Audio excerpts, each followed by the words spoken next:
the support and believing in me. Thank you so much, Strikeforce, for the main event. I mean, I believe in myself as a fighter. I believe I'm an exciting fighter, but it takes a great organization and a great venue for people to be able to see that. And you know, this is a dream come true for me. You know, being on this banner right here next to a legend, Kung Lee, the opportunity to fight Kung Lee, fortunate enough to, you know, beat Kung Lee. This is just all a dream to me. So thank you, Strikeforce and Showtime.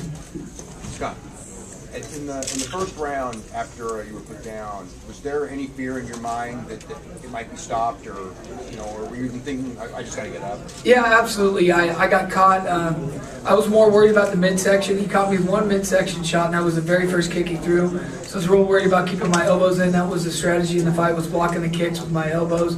My elbows are killing me right now, so I did a good job of that. But he came over the top of my hands with one of those kicks and dropped me, had me rocked, and I was just trying to cover up. And he landed some shots, but I blocked most of them. And after I'd come to my senses, and he rocked me with another one. And I knew Big John warned me a couple times, so I knew I had to get up. And you know, I weathered the storm, and I think he wore himself out a little bit. And I was fortunate enough to get up and keep fighting. You punched that rocking with that short, choppy left. Can you tell us a little bit about that exchange?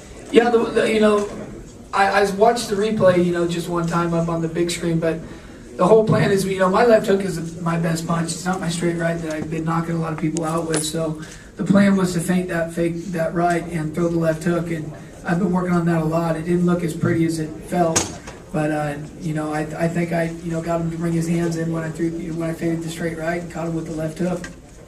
Scott, your brother won his first professional fight last weekend. You won tonight. Can it be good holidays? Yeah, very. You know, I was so excited for my brother. He fought last week in his first pro MMA fight. Maybe we'll see him on the Challenger Series here in a couple fights. But yeah, this is just really good. He actually helped me with my training. Came along, and you know, my brother's just getting into it. He's been wrestling for years, but to see my brother, you know, work a day job and then come along to practice with me and train hard, it kind of gave me the motivation, like, hey, there's no reason why I can't be pushing a little bit harder too. So that was really good to have my brother along my side. Do you feel like this, you know, maybe not warrants a title shot, but you think this puts you up there and puts you in line? This was my title fight. This is bigger than a title fight for me right now. But you know, Strikeforce is so loaded at the 185 weight class. I mean, the signing of Lenlin, Jacare, you know, you got Lawler. I mean, Dan Henderson, you name it. It doesn't matter who they give me. It's going to be a great fight for me, you know, just like the Kung Lee fight. So I'll let Scott Coker decide and my management team decide. But obviously, I'm not afraid to fight anybody. You can look at my resume, and that'll tell you that. I like the exciting fights, and I'm thankful Strikeforce has been giving them to me. Scott, can you talk about the range that Kung presents? I mean, he fights in a different range with all the spinning kicks. Yeah, you know, every time we kept our distance, I found myself in a bad position. I don't have very long arms as it is. I don't have very good reach, so I had to get in and close the distance, and he did a very good job of moving. And once I did finally close the gap, I felt myself, you know, kind of block some of those kicks. He kind of hit me in the shoulder with his knee instead of a kick. So, yeah, you definitely have to close the gap on a guy like Kung Lee. Any of those really particularly good banging up, or was it more of a balance issue?